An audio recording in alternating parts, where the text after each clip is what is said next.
What's up you guys? Today I'm going to be doing a Empties video. I've wanted to do one of these for a pretty long time. I've actually never filmed one before, but these are some of my favorite videos to watch on YouTube. I love seeing kind of just like little mini reviews, you know, like not like a too in-depth review on products, but just products that someone has obviously spent some time using. Like if you've used up an entire product, it means you've probably been using it for a while and have a pretty real opinion on it. So anyway, without too much of an introduction, I'm just gonna go ahead and jump right on into this video. I have a ton of stuff in here I'm gonna try and get through as quick as possible because I've kind of been saving this up for like probably close to 8 months. I just have like a drawer that I just like throw stuff in when I'm done with it. So anyway, I'm gonna try and move through it as quick as possible.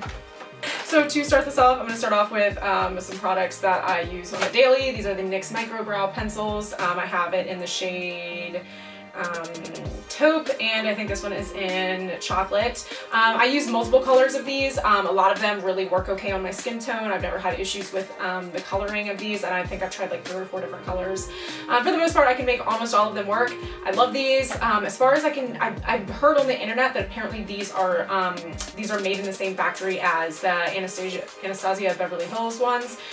So I love these things. I think they are a really good dupe for those if you're looking for a cheaper option. Mine are $8.99 at my local Target or Ulta, wherever you find it. So anyway, I love these, use them almost on the daily, love, love, love them. Next product is, again, an oldie but a goodie that I use very, very much. This is the e.l.f. High Definition Under Eye Setting Powder. It comes in a little pot like this. I love this stuff. I have not repurchased this in a while. I need to repurchase it. This is one of those items that like when I run out of it, I don't like immediately go out and repurchase it. But I find when I like see it, like when I'm reminded, when I finally see it out and I'm like, oh, like I don't have that, like I immediately want to pick it up because I really do love this product. I think maybe just because taking the extra step to like pull out something like separate for your under eyes compared to like, you know, if it's in a kit or something like that, sometimes I don't think of it. But this stuff is so, so great. It's $3.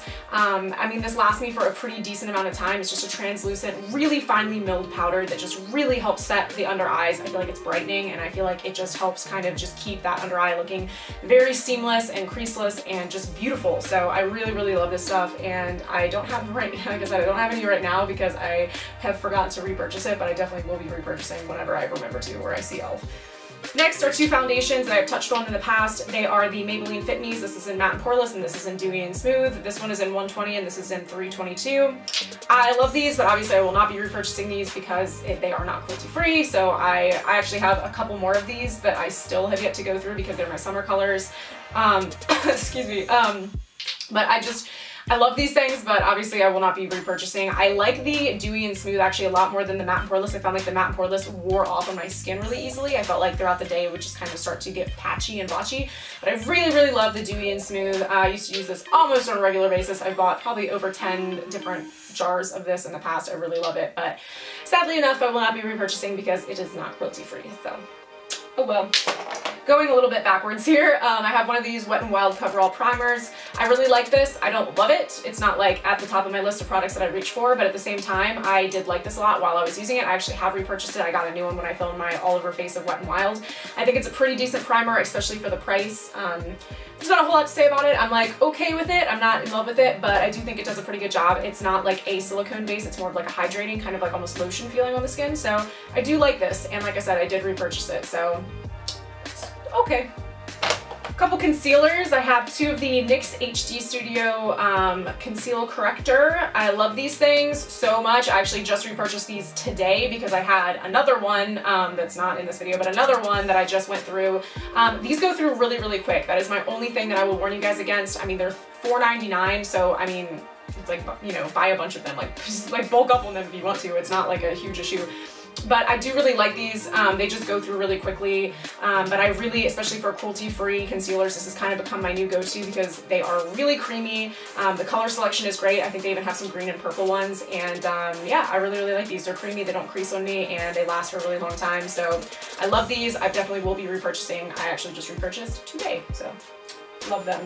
This is something from a while ago that I haven't been using. This is the Nivea Post Shave Balm that I used. I used the heck out of this thing. I definitely thought I would be repurchasing this, but However, basically right when I kind of started to run out of this is when I switched over to cruelty-free, so this has just been sitting in here for a long time. I used the heck out of this product. Holy crap. I mean, this was like my go-to face primer for forever. I used this for like 6 months because the bottle is so big, it lasted me for such a long time. I used this for a really, really long time and I really loved it. I loved how it would like just make your makeup last all day, but however, I will not be repurchasing once again because it's cruelty-free. But if you use non-cruelty-free makeup and are really looking for like a cheap kind of primer, this is a really, really, really good one to check out, and it's really affordable too, so this is a good one. I have 3 of my Jordana Best Lash Extremes. I've talked about this so much, I won't even harp on this. I love this. It's volumizing, it's lengthening, and it's $2.99 at Walgreens. I love these things, and I will definitely be repurchasing. I already have it, like not a new one, but one that I'm using currently. So yeah, not a whole lot to say about these because I've already talked about them so much. This is definitely one of my like all-time favorite mascaras that I think I'll still love for a really, really long time. So. Another concealer is my Maybelline Fit Me. This is probably one of those really sad products that I won't be repurchasing. I love this stuff so much. I always get mine in this shade Sand, and the thing I love about it is it matches my pale, like if I have pale foundation or if I'm using like my summer foundation, I feel like it's just the perfect undertone and it works with either color. I love this stuff so much, but I will not be repurchasing because it is not cruelty-free. But if you are looking for a concealer from the drugstore, this has always been my go-to, and I was very, very sad to not be repurchasing this, so. I have a Bare Minerals, what is this? The Bare Minerals Matte Foundation in Fairly Medium. I love this stuff. I kind of grew up using Bare Minerals more than almost anything else because my mom was kind of so like health conscious. Like she really liked the idea of Bare Minerals and like what it stood for. So I did use this a lot when I was growing up, and she still continues to buy one for me for Christmas. I love this foundation for the summer times, like when I'm gonna be at the beach or if I just want like a little bit of coverage but I don't want to do like a full face of makeup. This has always been my go-to because it is very easy to apply. Like if you just get a kabuki brush and kind of just like, you know, brush it all onto your face. It gives you, you know, minimal coverage but also kind of keeps you matte throughout the day if you're like outside sweating a lot. So that's kind of, I probably will be repurchasing one of these for like the summertime just because like I said, on those days that I'm out by the pool or I'm wanting to do outside activities, I think this is a really, really good one. So I do really enjoy this a lot. I have a Rimmel Stay Matte powder, which a lot of these are going to be cruelty-free things that I'm not repurchasing, but I'm just giving my honest opinion on them because like I said, a lot of these are from my my non-cruelty-free days that I was just saving these. So this is just the Rimmel Stay Matte powder in 001 Transparent. This was a go-to for me for a long time. I'm surprised I only have one of these. I probably just started throwing them away because I forget that I was saving something. Sometimes like I just toss things and I don't think about it. I love this stuff. It's great. I would say it's probably the best drugstore setting powders that you can get, maybe other than the new Wet n Wild Photo Focus one. I really like that too, but this I still think would take the cake for me. I love this stuff so much. I think it just does such a great job at mattifying but not looking cakey. It doesn't add any color because they do have the transparent shade, so I really, really love this, but I will not be repurchasing once again because it's not cruelty-free. I'm finding like random other things, like I had another micro brow pencil and I had another Maybelline Fit Me because I have so many of those. Those were like go-tos for me. So this is so old. This is it's literally rubbed off. This is the Jordana just a liquid eyeliner, like pen. I used to use these all the time because they were $1.99 before I started using the gel eyeliner. This was like always my go-to that I would get just because it was really cheap. And I just feel like these go through really easily. Like I go through them like within weeks. Like after a couple weeks of having it, it'll just go dry. So I hate spending a lot of money on them. So this one I feel like I didn't mind because it was $1.99 because it's Jordana and it's really cheap. So I used to buy these all the time and just not care if they dried out really easily. I mean, it's not like wonderful by any means, but if you're looking for just like a really simple kind of liquid eyeliner pen, if you're like me and you feel like they dry out easily, then this is a really, really good one to go to. So I maybe will repurchase this, maybe, but like I said, I use gel eyeliner mostly now, so we'll see.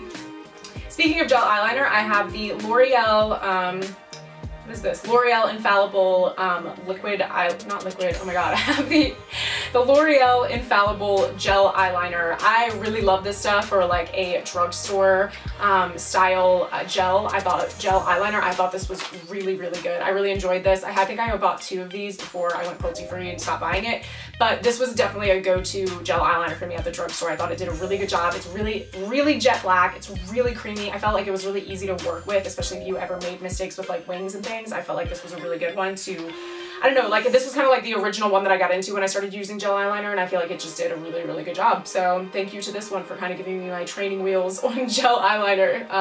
So thank you. I love you, but I will not be repurchasing because you are not cruelty-free. So I have a lot of these, the names are literally rubbed off because they're so old. So I have the Wet n Wild, what is it? Illuminator. I can't read it because it's rubbed off. So it's the highlighting and concealer pen. It just looks like this.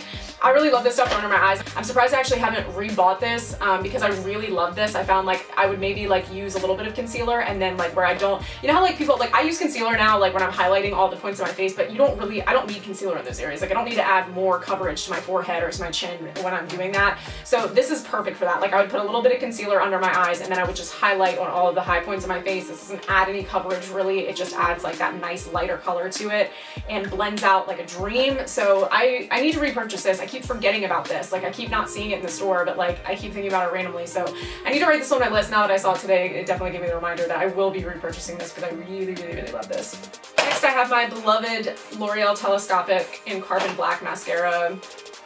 I'm not even gonna harp on this because once again, like my Maybelline Fit Me concealer, it's like those two were the ones that I'm so sad to say goodbye to, so I'm not even gonna harp on this because it's literally gonna just like depress me, so I'm not gonna talk about it. I love this stuff so much, but it is forbidden fruit now and I do not use it anymore because I do not buy L'Oreal products, but this stuff is so good. If you want a good mascara, oh my god, get this stuff. It does so much for your lashes. It just does so much. I can't even explain the amount of like volume and length that this mascara does for me. So this is like my favorite mascara I've ever used in my life, but I will not be repurchasing. But if you buy L'Oreal products, then go get this one if you haven't tried it. It's so good. All right, next I have the NYX HD Studio Finishing Powder.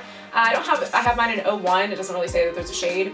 I don't have a ton to say about this. It's okay. I didn't love it. I didn't hate it. It did the job for what it was. I feel like I made a video and I think I put this in my favorites because I feel like when I first got this, I was really crazy about it. And then the more I started to use it, the more I started to be like, like it's fine. Like there's nothing wrong with it. I haven't repurchased it since because it just didn't like stand out to me necessarily. Like once I stopped using it, I was like, I think other things probably do just as good of a job. So I like it and it's okay if you're looking for a finishing powder. Like go for it. I just thought, you know, I don't know, it just like doesn't have any like specific things in mind that I like think of and I'm like, oh, it did such a good job of that. So it's pretty good. I might buy it eventually someday, but like I said, I think I like my Wet n Wild Photo Focus more right now, so if I ever get tired of that, maybe I'll repurchase this one. But I went through my Real Techniques beauty sponge, beauty blender, whatever you want to call it. This is so crusty and gross looking. I love these things. I will definitely be repurchasing for forever and ever as far as I know because they are $6.99. They're super cheap and they do an amazing job. So not a ton to say on that, but if you're looking for a cheaper sponge, this is a great, great, great one. All right, a couple face products I have in here. I have the Botanics Micellar Cleansing Solution 3-in-1 it's just all bright. It's just a micellar water. I wasn't crazy about this. It didn't do a ton for me when it came to removing my makeup. It was okay, but I've definitely used better micellar waters, and I definitely like the simple micellar sheets, like towelettes, way more than I like this, and you have to buy them separately. So I do not think I will be repurchasing this. This is from Boots. I know Botanics is like the Boots brand. I feel like a lot of people don't know that. But anyway, this is not super great, and I probably will not be repurchasing it because I didn't love it, and I don't feel like it actually took my makeup off all that great. So, and lastly, I forgot this was even in here because I just harped on it. These are the simple micellar makeup remover wipes. I really love these. I don't have them at the moment because I'm trying out like some different. I feel like when it comes to removing my makeup, I'm always looking for like a better way to do it. Like I always find a routine that I like, and then like the next time I go to repurchase it, I'm like, but what about that one over there? Like I always just like looking at the other products that that they offer. So I definitely will be repurchasing these because these are definitely the best ones that I've used when it comes to micellar wipes or just wipes in general. So I will be repurchasing these, but I don't have them at the moment because I'm constantly trying out new other things. So. Alright guys, that concludes this video. I tried to keep it kind of short and sweet because I have a tendency to ramble in these kind of videos, especially when it comes to like giving reviews on products and things. So I tried to keep it a little bit on the shorter side and not get too into things. So I hope you guys really enjoy this. If you like this video, please don't forget to like and subscribe to me, and I will see you in my next video. Thanks for watching guys, bye.